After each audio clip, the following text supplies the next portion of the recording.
Missile man.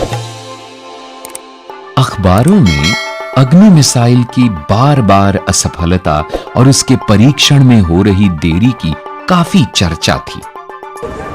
अंतरिक्ष विज्ञान के क्षेत्र में ऐसी देरियां होती ही रहती हैं, लेकिन देश ये बात समझने को तैयार नहीं था। अपनी समस्याएं हमें खुद ही सुलझानी थी। लोग अपने अपने ढंग से देरी का मतलब निकाल रहे थे। अमूल के एक विज्ञापन में तो हंसी हंसी में यहां तक सुझाव दे डाला गया कि अग्नि को चलाने के लिए उन्हें अमूल मक्खन का इस्तेमाल ईंधन के तौर पर करना चाहिए। परीक्षण में देर होने के कारण अखबार हाथ धोकर हमारे पीछे पड़े थे और बार बार की असफलता से मेरे दल का मनोबल टूट चुका था। मुझे वे अनेक अवसर याद आए जब हमारे दल के नेताओं ने हमारा मनोबल बढ़ाया था। मैंने सोचा कि क्यों ना मैं भी ऐसा ही कुछ करूं। मैंने एक सभा आयोजित करके अपने दल के 2000 सदस्यों को संबोधित किया। हमें एक महान अवसर दिया गया है। सभी बड़े अवसरों के साथ बड़ी चुनौतियां भी जुड़ी होती हैं। हम हिम्मत नहीं हार सकते। हमारे देश को हमसे कम इतना तो मिलना ही चाहिए। मैं बात खत्म कर ही रहा था कि अनायास मेरे मुंह से निकला, मैं वादा करता हूं कि अगले परीक्षण में अग्नि का प्रक्षेपण सफल रहेगा। मेरा दल अचानक ऊर्जा से भर उठा। नए जोश से भरकर मेरे दल ने जबरदस्त इच्छा शक्ति दिखाते हुए बड़ी लगन से काम किया। आखिर प्रक्षेपण की तारीख 22 मई 1989 तय हुई। सेना के जनरल और रक्षा मंत्री जैसे गणमान्य व्यक्ति प्रक्षेपण देखने आए।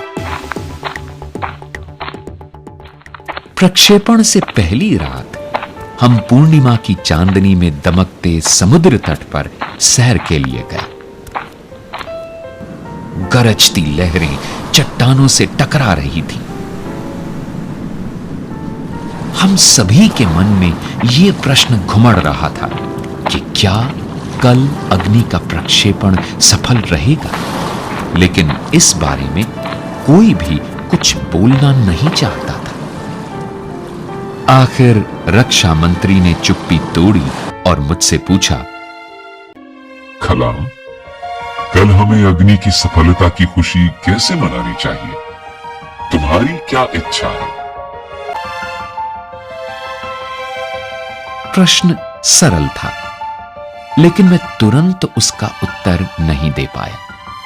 सोचने लगा कि मुझे क्या चाहिए। मेरे पास क्या नहीं था।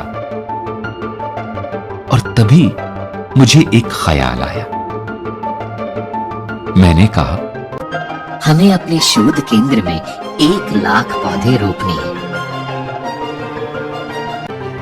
रक्षा मंत्री का चेहरा चमक उठा।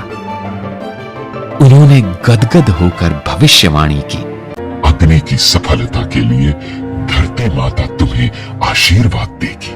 कल हमें सफलता जरूर मिलेगी। अगले दिन सुबह 7:10 पर अग्नि का प्रक्षेपण हुआ, एकदम बाधा रहित और त्रुटिहीन। यह बिल्कुल ऐसा ही था जैसे कोई बुरे सपने के बाद जागे और पाए कि उज्जवल सवेरा उसका स्वागत कर रहा है। विभिन्न कार्य केंद्रों पर 5 वर्षों तक लगातार चले काम का अच्छा परिणाम मिला था। कुल 600 सेकंड की सुंदर उड़ान ने हमारी सारी थकान को पोंछ डाला।